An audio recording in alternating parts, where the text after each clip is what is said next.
0. Hi, welcome everyone to the 6th installment of ImageThink series Ask the Expert, where I sit down with leaders and experts to explore the practical applications of their knowledge for you in business and, well, in life. You can also ask your own questions directly in our LinkedIn Live by typing them into the chat, and we'll address them. Also, our fantastic graphic recorder, Claude Lee, will be visualizing all of this while it's happening. So for those of you who don't know me, I'm Nora Herting, founder and CEO of ImageThink.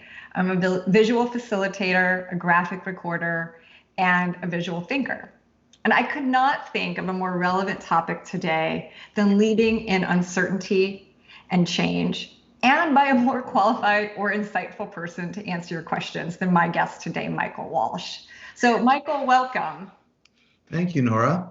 I'm going to just give you a little bit of Michael's very long resume, and I'll get into that in a moment, but I just want to say that I know him best in his current capacity as the president of the Gestalt International Study Center in Wellfleet, Cape Cod.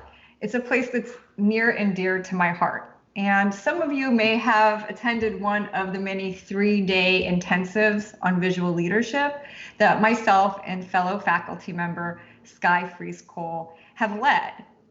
I was first a student there many years ago, and now I'm so happy to be a faculty member at GISC. For everyone else who doesn't know about GISC, it's a nonprofit with some of the most innovative, wise, thoughtful, empathetic faculty providing leadership and coaching programs and more. So we will share a link about that through the chat. And I know that Michael has a ton of content to talk about, and some of that is also touches on the programs there at GISC. So my guest, Michael Walsh, advises senior leaders and teams about successfully leading and navigating organizational change and development. He brings over 30 years of experience in helping organizations with resistant and support issues associated with change. And he has designed and led global change interventions in Europe and Asia and North America. He also has several coaching designations, including narrative coaching, CIQ, and is an ICF professional certified coach. And he's joining us today from his home in Ottawa. So again, Michael, I'm so excited to have you here to talk about this topic. And I had imagined when we scheduled this, November 12th, that we might be in a place, at least in America, of even more uncertainty.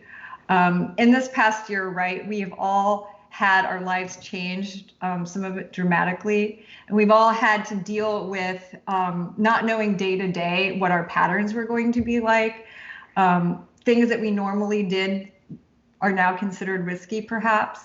And for those of us here in the United States, we're finding ourselves now kind of dealing with two fractured narratives.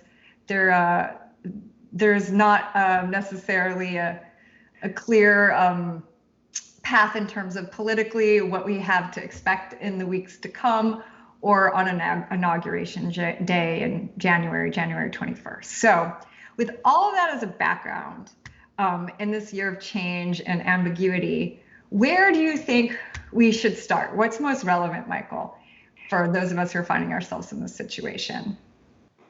Thank you, Nora. I think we start with self in terms of what we're aware of and what we're feeling. Emanating from that, particularly if you are a leader or a supervisor, to appreciate the system you work in and what others might be feeling, which might be the same or different than you. So thank you very much for the reference to the Gestalt International Study Center. And for those people who are familiar with Gestalt, either as a therapy or as an approach to business, awareness is the beginning of all insight and action. So I thought as well, Nora, when we first talked about this, you asked me the question, is the pandemic unique in itself in terms of its impact? And in some ways, yes, and in some ways, no. So the first part, I'd like to remind people that we're human beings and we make meaning of our experiences. And one of the things that tends to make people feel uncomfortable is uncertainty. We are creatures of habit. We are very, very good at developing pattern recognition. And we're probably sometimes unaware that the patterns have shifted and our approach of how we problem solve is no longer as valid because the underlying pattern is no longer valid. So I'm going to just stop there for a second and ask people just to do a very Gestalt thing, which is to take a deep breath.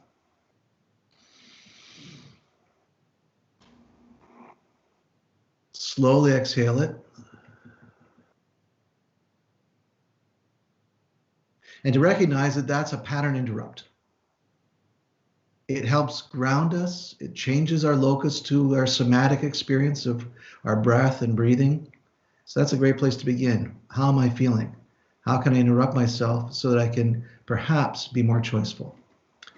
I thought it might be helpful to look at a pioneer who looked at what the difference is between a change, an event like COVID, like a disputed election, like many things that have happened, and what is our reaction to the event. And we call that the transition. And Matt, I wonder if we could pull up the first slide looking at William Bridges.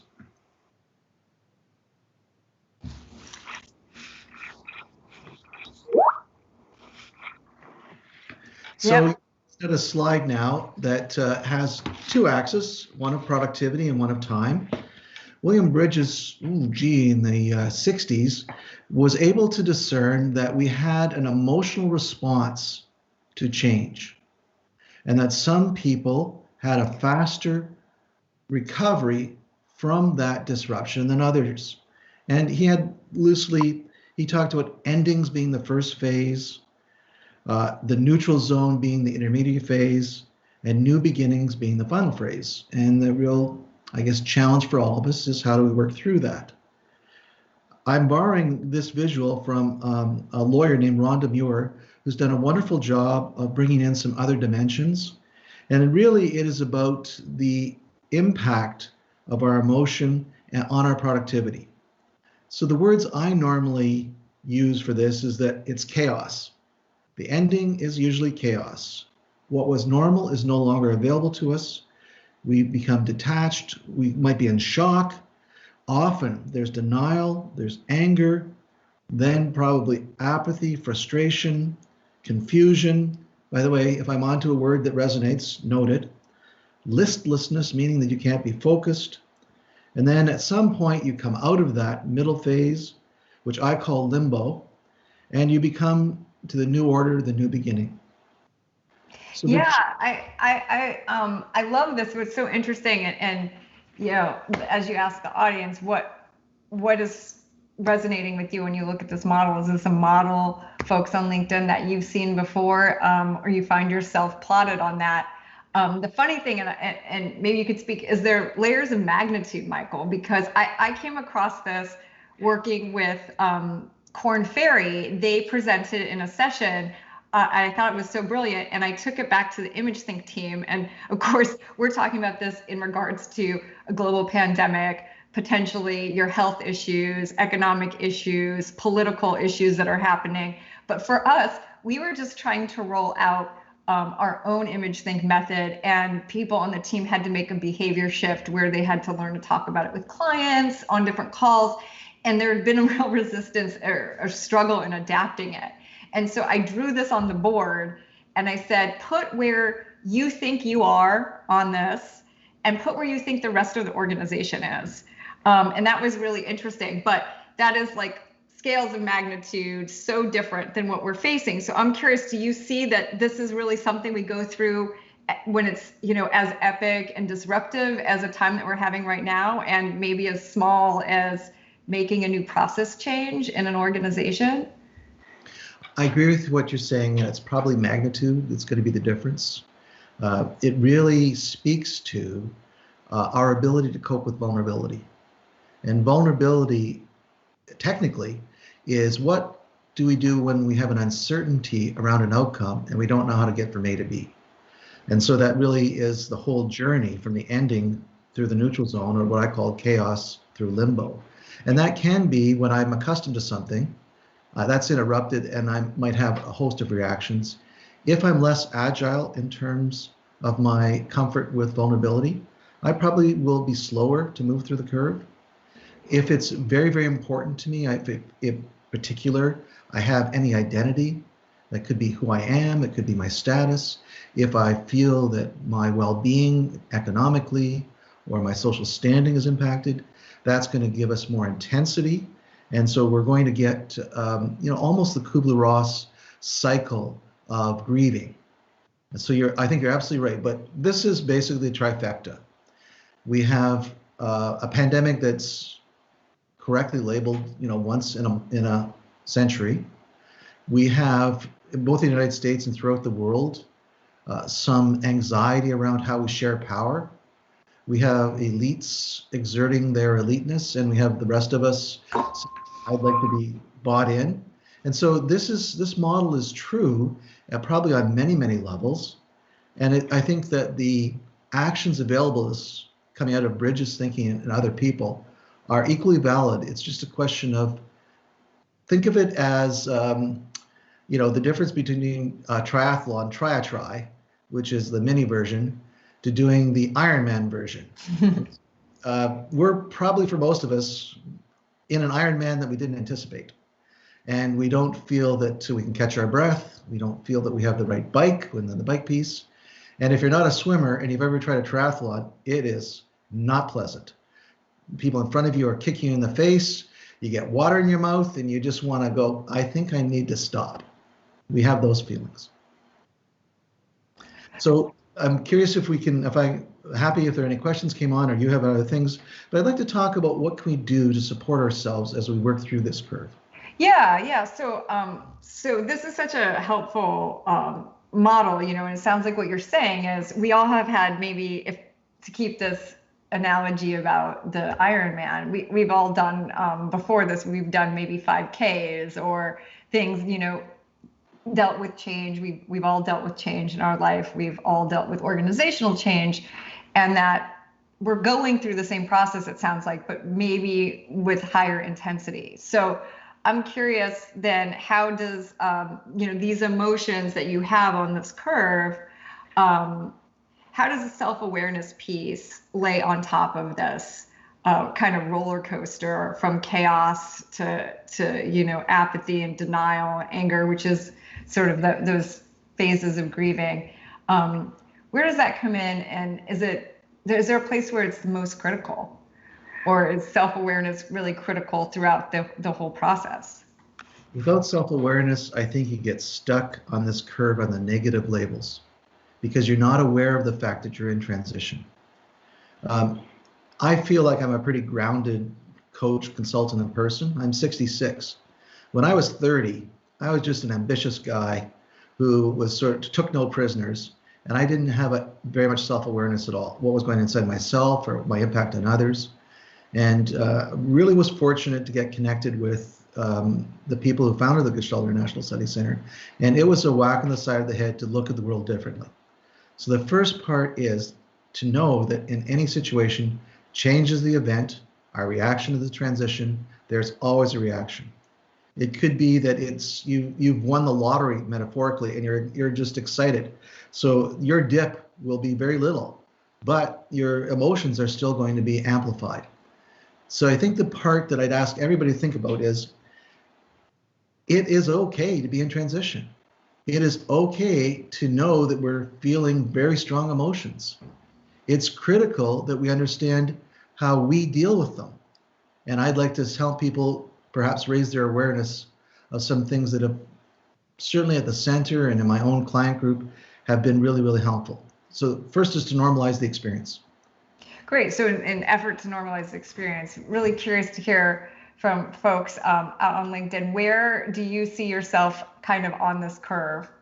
And what emotional response have you been noticing or noticing yourself or your team, throughout this experience? Either, you can choose you can choose what that experience might be. For some of you, it might be the shutdown, which has been really interesting because it's been geographically a rolling phenomenon, right? And so if you think about the organization or the entity being a national or a global entity, we were all having those different experiences at different times.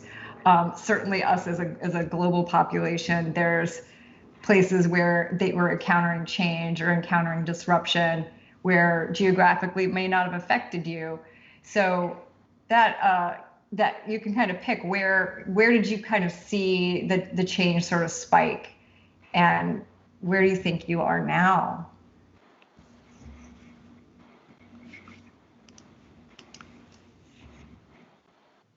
And I think there's a little bit of a delay from our audience in LinkedIn. So what about yourself, Michael? Well, that's a great part. So I have 3 adult children. The oldest has a 9-year-old, and his wife have a beautiful 9-year-old daughter and a 7-year-old son. And my middle son has an 18-month-old son with his wife, and my youngest, he and his wife are pregnant. All of them are in medicine, but me. So the hypervigilance, it's not like a little knowledge is a dangerous thing. They have deep knowledge. So the whole thing about bubbles, one son said, you visit the other sons, you're not in the bubble, you can't see your grandson anymore. Well, that might be on one level, it seems kind of harsh, like Sophie's Choice. On the other hand, that's that person saying, I need to protect my family. I had mentioned to you, Nora, that my wife's mother died last Friday, and so we had a funeral. And yet in the funeral, everybody was trying to be COVIDly compliant, meaning don't touch each other. We all wore masks successfully, but we hugged from behind at critical moments. And so the part of it, I like to see even on that one, rationally, we shouldn't have come in within 6 feet of each other. Emotionally, you want to have the opportunity to console each other. So that's exactly this curve of event, some form of reaction, and how you work through it. Great, that makes a lot of sense. Do you ever, in this change curve that we're looking at, are there places where you or organizations can get stuck? Where is it eventually we all end up basically back in that, that beautiful, energetic new beginnings phase? Or are there instances where there can be, just a complete slowdown or stagnation in the process? I would like to be optimistic and say everybody does this. There is, it's interesting, the word collateral damage came out of the Vietnam War because they didn't know what to call when the Americans bombed innocent people. And so that's where collateral damage came from. And the part that I think happens is some people can't make the transition. So if I'm angry, if I'm denying, and I'm not moving on with new skills, or I'm not helping out in understanding a different way of responding, whether it's a client, whether it's COVID in terms of my own behavior, you run the risk of being left behind. So sometimes there are people who can't make the transition, and sometimes leaders have to make the call that you can't actually bring everybody with you. And you need to make that decision of who's essential and bring them with you, and those that can't, you have to come to grips with what are the consequences of them slowing us down or having to part ways. So it's not easy. It's not easy. This might be a good time to talk about a very challenging thought process that Jim Collins, the business writer, it's called the Stockdale Paradox. James Stockdale was an American aviator who was shot down, and he was in a POW camp for 7 years. Collins interviewed him afterwards, and if you've seen pictures of John McCain in terms of how the impact was physical, same thing with James Stockdale. Just horrific experience that you just wonder, how could anybody survive? When he was asked how he maintained his sense of optimism, he said, I had to insert a realistic understanding of what I was facing. And if I had more of a sense of unfounded, relentless hope, like all I have to do is make it through to Christmas, all I have to do is make it through to the spring. 7 years is a lot of Christmases and a lot of springs. And the paradox was, how do I stay attached to my sense of optimism? that the belief that I will be free, and what do I need to do to stay alive? And so the paradox is to have both optimism, but balance it with realism. And in the center in particular, one of the founders said, there's a huge difference between relentless hope, which is my belief that all I have to do is be patient and things will change, and informed optimism, which is what do I need to do so that I can move towards whatever it is that I'm aspiring for. So one is based in intention and action, and one is based in only intention. And so I think it's very, very critical that we have optimism because it's a source of inspiration, but it is tempered with realism. What do I need to do to survive? And I'd have to say that's probably for most of the listeners, at one time in the last little while, that has been on your mind. Right. Therein lies like the art, right? Is be optimistic, but also be realistic and take action. And how do you find those transitions, or manage that? I know for myself and for ImageThink at the beginning here, we're in New York. So, talk about the change hitting differently in the United States. It was us in Washington State that, first started seeing so much loss because of the coronavirus. And it really impacted our day-to-day at ImageThink. Not only could we not work together, but most of our services at that point were predicated on people meeting together in a room. So for myself, running the business was to kind of create certain milestones, right? So it's like, okay, we'll look at where will we be in 3 months and what can we do in that time period, and then we'll reassess, because this is something I think that's coming up right now. And in my post about this session, normally this time of year, a lot of companies and maybe people too are thinking about 2021, thinking about the next year. And this would be the time that we'd all start to plan and project about what that's going to look like. What are our goals? How are we going to get there? So back to your Stockdale Paradox, what does that look like, right? Where we want to think about all the goals that we have and also temper that with the realism of the situation when there's actually so much uncertainty. So I think it's a good time for us to understand the need to move from self to system in terms of, it's very, very difficult to do it by yourself. And so, by the way, Nora, you just talked about how do you involve people at ImageThink. So I think it's important that we understand how we orient ourselves in terms of with people. And so I've had the real honor of working with another guru. Her name was Judith E. Glaser, who was the founder of the concept of conversational intelligence. And her mantra was, words matter, they make a difference. And she was very much aligned with both Ed and Sonia Neves, who founded the Gestalt International Study Center. But she brings neurology and science and awareness of what happens to us at the neurologic level. And so I'm going to ask if we could bring up the conversational dashboard. Great. While Matt's bringing that up, we've gotten some, very personal comments from folks. Christine commented that, in the national climate here in the US, that she's moved from feeling listless to engagement. So kind of seeing herself moving up that curve because now we're through the recent election. She sort of sees there's a lot of great work to be done. And I'm curious if that's on a national level or personal level.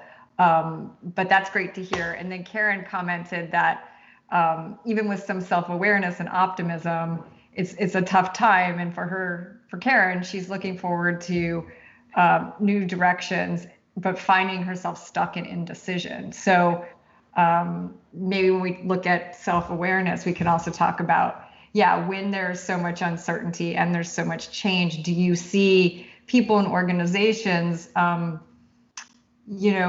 making it hard to really move forward or make decisions in the same way? Michael, what are your thoughts? I think the conversational dashboard will allow us to look at how we think, how we sense, and how we make meaning, because I think those things are interrelated.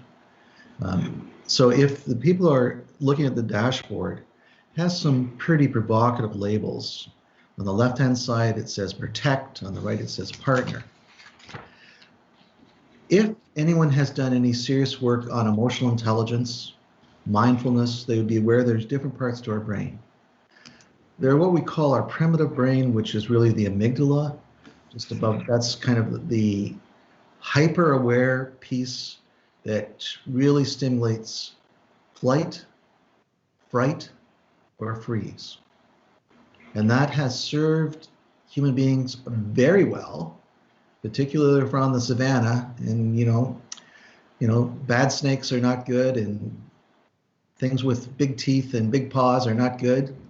And so you need to have some response mechanism. Just above the amygdala, which is a super fast way to amplify what we take in, is called the hippocampus. And it is the emotional library of our experiences. And the relationship between the amygdala and the hippocampus is essentially from Space Family Robinson. That's the robot going, "Danger, Will Robinson."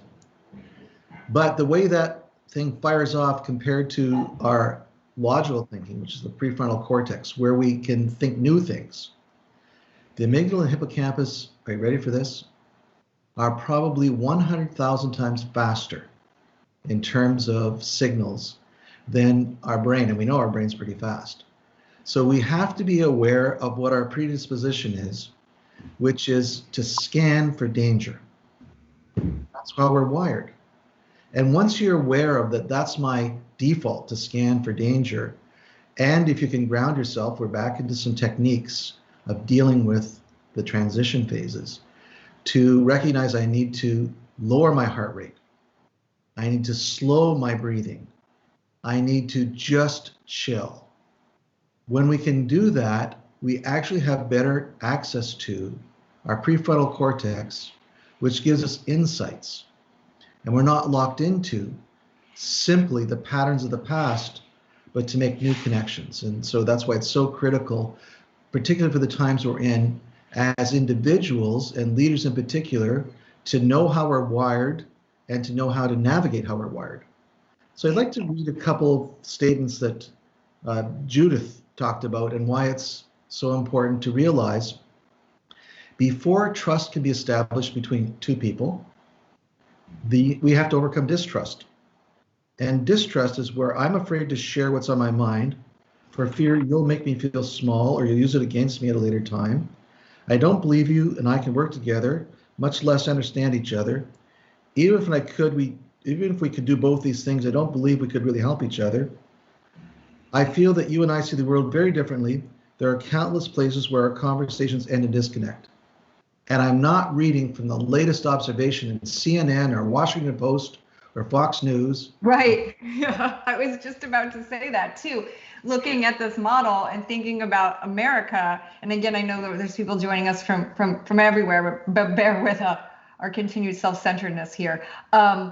Is this so interesting, because one question I have is, in general, like what does the trust mean? Trust in what? Trust in ourselves, trust in the relationship, if there is a relationship. But politically, this is so interesting because right now, I think most of us, regardless of what side of a very polarized political spectrum we're finding ourselves on, there's definitely incredibly low trust.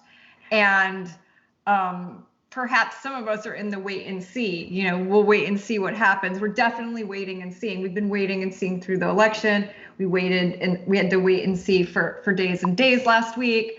But even now, I think there's a wait and see as we see the current president break away from so many norms that have been established and traditions that have been established at post-election in the United States, to move to, this high trust area.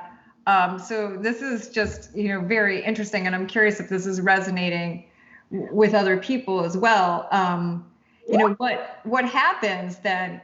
I guess the answer you have at the bottom of this is it simply listening? But I also think for myself, it's not so much, we could have looked at this model a month ago and it would resonate, because I think that there's right now such a breakdown, at least for us in America, between the trust and the support of kind of our systems of government, right? We've been hearing very many contradictory things from different people in government, from virologists, from the CDC, from our governors, perhaps from the president. So that all of that the fracturing of the information, I think that obviously opens up a distrust, and depending on who you are, that might be different, who you might have those hesitancies about. But sorry to interrupt you, Michael. This is just really interesting, and I'm wondering if people are also seeing how this might apply to us here in a moment. Certainly, wherever you are joining from, there's a call for trust from some organization or some entity as we turn to, as you said, Michael, this is a once in a lifetime, likely, let's hope, pandemic. And so where are we turning to for guidance, for support? Where are we trusting information? And how are people seeing their response to that? I'm curious. Well, I could be really easily tempted to go into a couple parts, so I want to stay on task for a little bit. One, I really like what you're saying, and I kind of nudge you just a little bit. What Judith said is that we're wired to distrust. That's our default. And when we see things that amplify that, and what are the things that amplify that? Difference, identity, vulnerability. If those three things are active, it's very, very hard for me to trust somebody who I don't see inside my circle. And I am probably predisposed to somebody who can play on that to say, I can protect you from all those things. So we are almost wanting to default to somebody to protect us, when in reality, it's the discipline, it is the harsh reality that we have to come to grips with, which is that the world is in a precarious place, and we have to be prepared to see the world differently. And that's where the trust comes from. So let me just say my own reaction to trust. There's the primary level rule keeping. We come to a stoplight that others will stop when it's red, and when it's green, it's safe for us to go. That's rule keeping trust. Then there's probably kind of what we call mutualism trust. I do something for you, you do something for me. And that's usually where most people stop. But there's a third level of trust, which is that rarer kind with very mature people who say, if we want to evolve and we want to have a society that engages everybody, then we need to rise above that and do what's good for the system, not necessarily what's good for me. So there's that selfless interest in advancing the well-being of others. That's the highest form of trust. So the part that I want to say is, I'm going to read what Judith said, what does trust look like? And it really gets closer to that higher level where we are willing to create things together. So it's power with rather than power over, which is that could be a topic by itself. Before you read that, I'm curious, very interested to hear, how does these different areas of trust, and how, for those of you in our audience on LinkedIn, where do you feel that what Michael said is true, that our default is to not trust? Does that resonate with you? And I'm curious now, today, here we are, all of us in November of 2020. Some of us have been enduring the pandemic for a long time. Where do you see your trust now versus maybe last year? And has it increased in certain areas or certain individuals or organizations? Has it diminished? So just very curious about that. And Michael, please, let's hear from Judith, I suppose.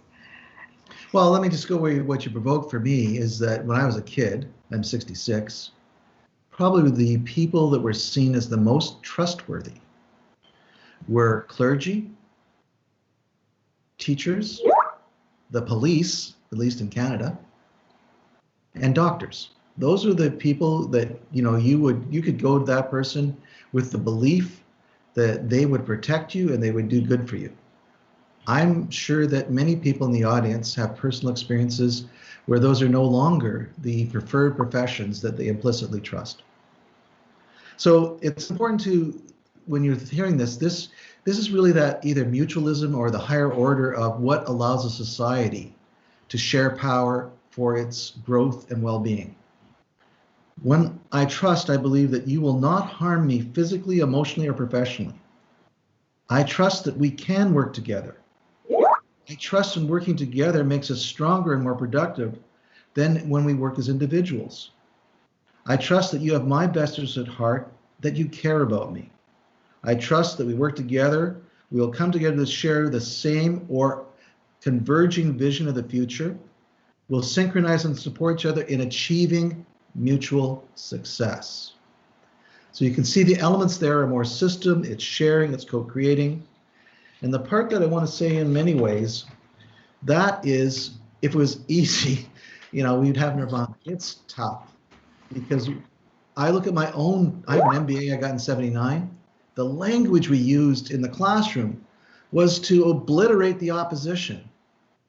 When I look at it now, it's just so inappropriate. If we look at Pfizer and the new vaccine, those are people working outside of North America, came from cultures outside of North America, who came up with the solution there. So it just says to me that we have to see the world in a different way than we did in the past. And I don't want to be experienced as moralizing. I'm just saying what got us here, what Einstein said, craziness is believing that your solution is the same approach as created the problem. Yeah, well, I think that we've all, at least in this country, in terms of the coronavirus, seen that we're living that out, right? Doing the same thing or not doing the same thing. It's great. I just want to share some of the comments here. So Wendy does agree, that she thinks it is true that our default is distrust, but perhaps we're not really conscious of that because it's such an animal thing. As you said, it happens so quickly in the amygdala. And Wayne is saying that he thinks he's kind of in the middle of the wait and see. So, kind of holding back. And Karen says that she's trusting and waits to be proven wrong. And I'm just curious too, how in terms of, there's another element around this, which I think is around change and just shock, because I think that for a lot of us, the news about the coronavirus from China, we certainly hear, I was listening in December, early January about it, but somehow I just could not quite conceive that it would be, at our doorstep, even when it came to Italy. And I had friends who were in Europe and some of us at ImageThink too, saying, New York's going to be the next Italy. I think that there was a collective failure of imagination, or trust in what we were hearing, because it was so outside of our own patterns or experiences to be able to truly believe that or conceive of that. So I don't know, what are your thoughts about that in terms of, trust or distrust almost as a defense mechanism when you're faced with a lot of adversity or disruption? So I think you're using some very on point analogies. Distrust is meanness, meaning M-E, and trust is weeness, W-E. I do believe that distrust is a defense mechanism because way back when we had just small groups of people, and it was survive or die. So it was kind of a very, very harsh binary choice. And as evolution and society, we have two phenomena that are still here. One is the free rider, that person that would like to get by without contributing anything. And the other is elites wanting to maintain their eliteness and being less interested in sharing whatever word we want to add, whether that's money, power, or in some ways life. But as I was listening to you, it's so interesting to me about the Spanish influenza. My understanding is that started in the United States. And the reason it was called the Spanish influenza is that Spain was the only country that reported on it. And so that's where the world became aware of after it grew and transmitted to various countries. It was thought to have originated in Spain, where it originated in the United States. And so that whole piece around my identity of, who's dangerous and who's friendly, It comes back to my comfort with me or we. And everyone has to figure that out for themselves. But I think the part that I'm trying to say is that if you believe that as humans, we do better when we pay attention to the collective well-being than for individual scarce commodity, that there are some differences. And I'm thinking back, my dad, who died a couple years ago. He did the best he could, and probably the story I liked the best from him was that we all go to the same place. It's both heaven and hell. So the people that are in heaven understand that their arm is braced and they can't bend it. And there's this reasonably excellent food in front of you, which you cannot bring to your mouth because your arm is strapped.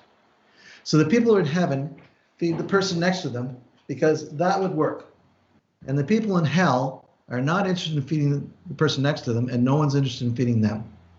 And I think it actually differentiates, do I see myself as part of a larger society, or am I an individual? Yeah, so that's great. And, we have some more comments in here about Dario thinks, that the pandemic is really the biggest pattern interrupt.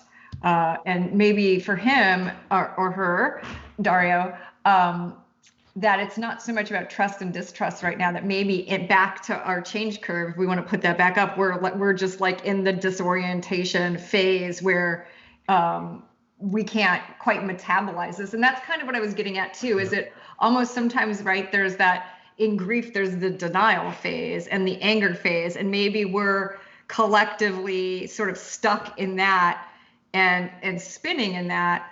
I just feel that we've seen a lot of breaking down of trust in our communal functions, in our government, in the places where we would turn to for guidance at this moment. And perhaps it was assumptions that we made about institutions. I know that that's how I feel anyway, that let me know if anyone else feels this way, just in a way, utter shock about how things were handled or not handled from an institutional level, from our various factions of government. So that to me, there's a big distrust that's happened there. A question that came up, and this is interesting. There's a question, let's see who here had this question, about how do we build trust when we're meeting new people, or we have to reach across and build bridges. We certainly are going to all have to collaborate. You used Pfizer as an example. I mean, the amount of collaboration within the pharmaceutical agencies and scientists, we're all trying to solve this problem collectively. And there is something beautiful about that. We haven't quite talked about that. We're, as difficult as this is, we have this collective experience in some ways right now. But the question is, how do we go about building trust, starting with people we don't know? What a great question. I think it's time for pulling up Priming for Trust from Judith Glaser in terms of the bullet points there. Amazing. What's great about Michael is he has a model for almost everything. So as visual thinkers, we love that. So if we all think for a minute, how might this statement be actualized in my society, in my town, in my company? I'd ask people to take the following in. And the first one comes from, GISC. We start any of our work together has to be in a safe environment, because we don't think as well if we feel threatened.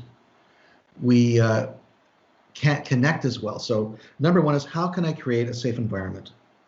And that might look differently for different cultures and different identities, but articulating and being interested in what makes it safe, if I look just you and I, Nora, once we understand that, that gives us a leg up of actually trying to implement it. This one, I think, is really, really important for leaders, whether that's company, whether that's politics, whether it's institutions. Can I be more transparent about desired outcomes and share threats that may stand in the way, and what's missing from that, of all of us benefiting? I'm intentionally pausing here. That one is profound for me. Can you say that for us again so we can only, and maybe Claude, looks like Claude is doing an excellent job capturing. So, Can I be more transparent about desired outcomes and share threats that may stand in the way of mutual success? My own sense is there's lots of people on probably everybody's mind that if they could, we'd be in a slightly or maybe significantly different place. Here's another one that is transformational. What actions, thoughts, or words would enable the other person to shift from protecting themselves to partnering with me?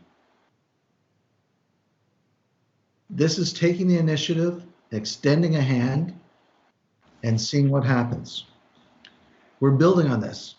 How can I establish rapport?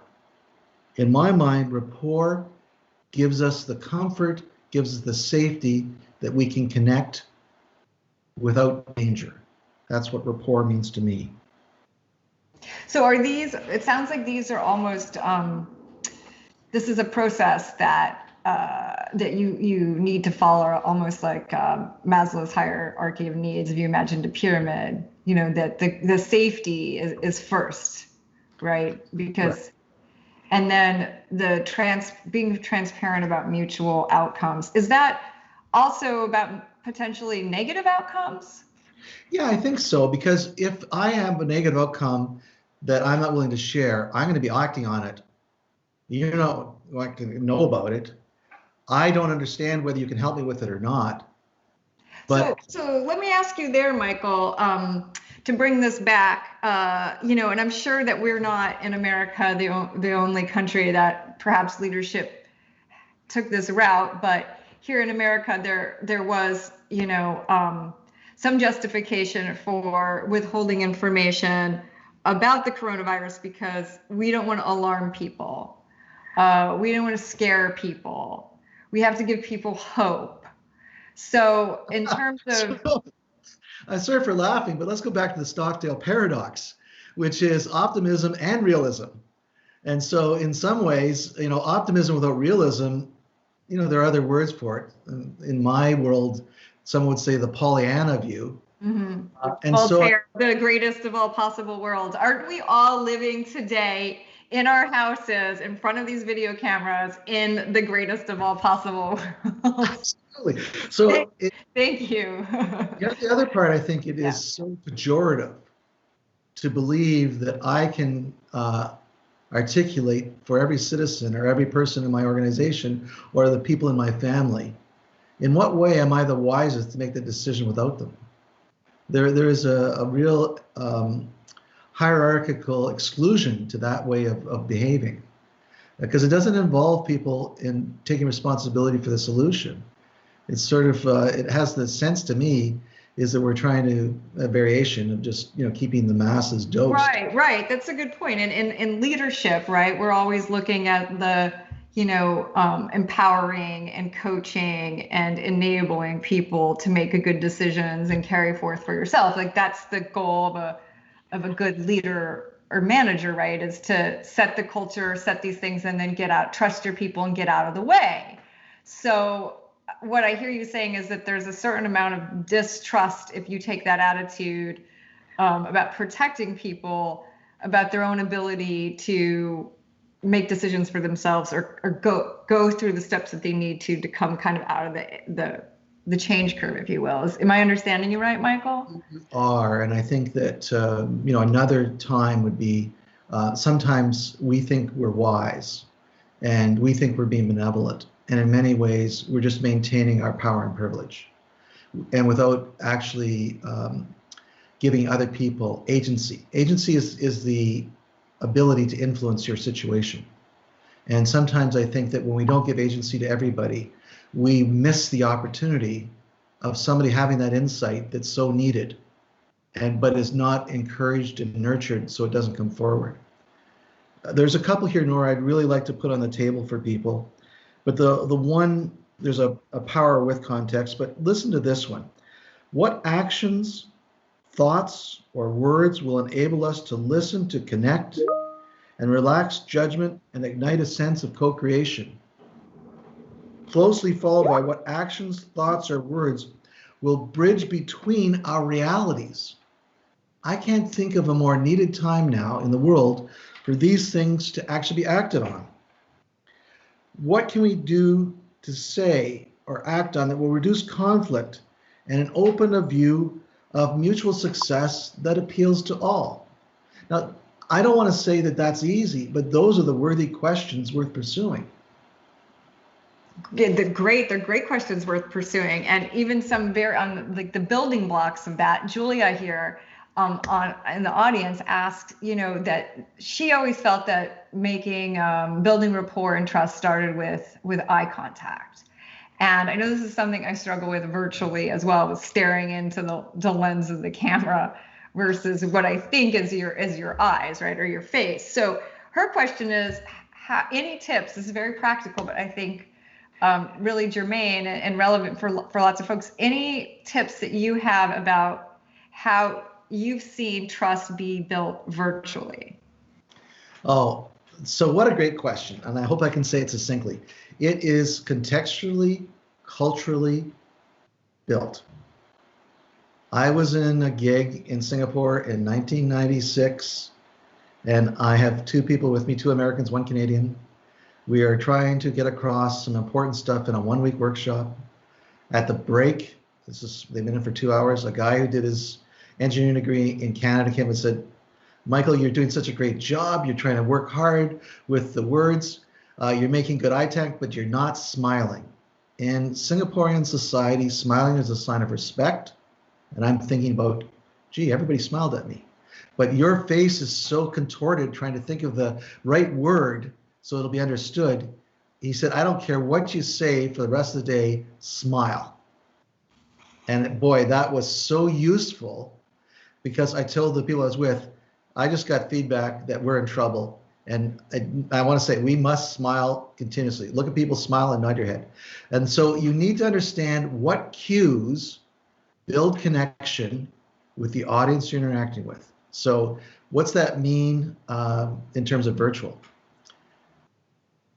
Here's an example of the Nevises who died 10 years ago, but had the understanding of the neurology just through experience. So a phrase at the center is always connect before you deal with content. And in our right. Connection is usually about making space, saying, "What's up for you?" And listening, not interrupting, and then commenting, going, most people, when they hear that my mother-in-law died, would probably say, "I'm sorry to hear that." That suggests to me that they're empathy, knowing that creates stress. So that whole piece that people have to figure out themselves, I know that when we're in a virtual environment, we have to exaggerate those rituals of connection, because we are having to build beyond the capacity we get with the human vibe. So we have to create what I would call the virtual vibe. And groups need to figure out themselves, but it would not be untoward in a 1-hour meeting to spend 10 or 15 minutes creating connection. Yeah, I agree. And in fact, in the content that we've done around virtual, helping clients move to virtual, we say, before you sort of had this interstitial liminal space where people could chit chat and come in the room and see who was there. And that doesn't exist. We all log in. And so as much as you might not want to, for efficiency's sake, and in America, we love efficiency, right? Is build that in some kind of check-in or some kind of spot, so that you can make that time. That's just one small example, but yeah, absolutely. I love what you said about exaggerating it. I am looking at this very full board. So thank you, Claude, for keeping up truly feat with the quick wit and mind and experience of Michael Walsh. And before we wrap up and say goodbye to Michael, we have another comment. This is interesting. This is really thinking ahead to change. Bernadette says, that her concern is around AI and VR industries, because how do they make ways for us to stay connected virtually? So that's an interesting thought too, when you think about understanding the context, or as you said, exaggerating the connection. Any thoughts around that, Michael? I do, Nora. And so I'll say that in my own mind, when we have holograms that seem real, that will be that connection. But in a very gestalt way, for the people who are participating in the call today, I wonder if they could take this last minute and think about, what did I hear today that interested me and gave me some insight? Because integration and acting on ideas is an important part of the work we do at the center. So what did I hear today that interested me and I may want to act on? Wonderful. So what resonated with you?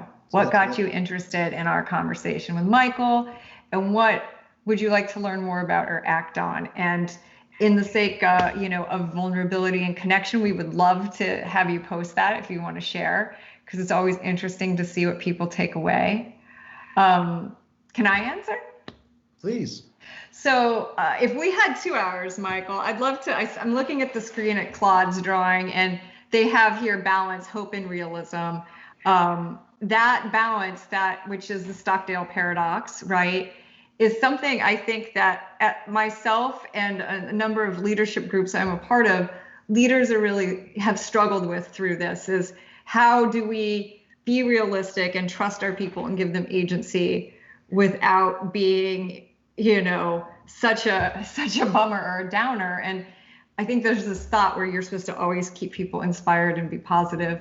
And sometimes maybe that it doesn't call for that. So that I think is wonderful to hear it in relation to theory and the Stockdale Paradox. But I think there's lots of, for myself and other people, really trying to find a balance, not just for themselves, but for organizations and teams that they lead. So thank you for letting me share that.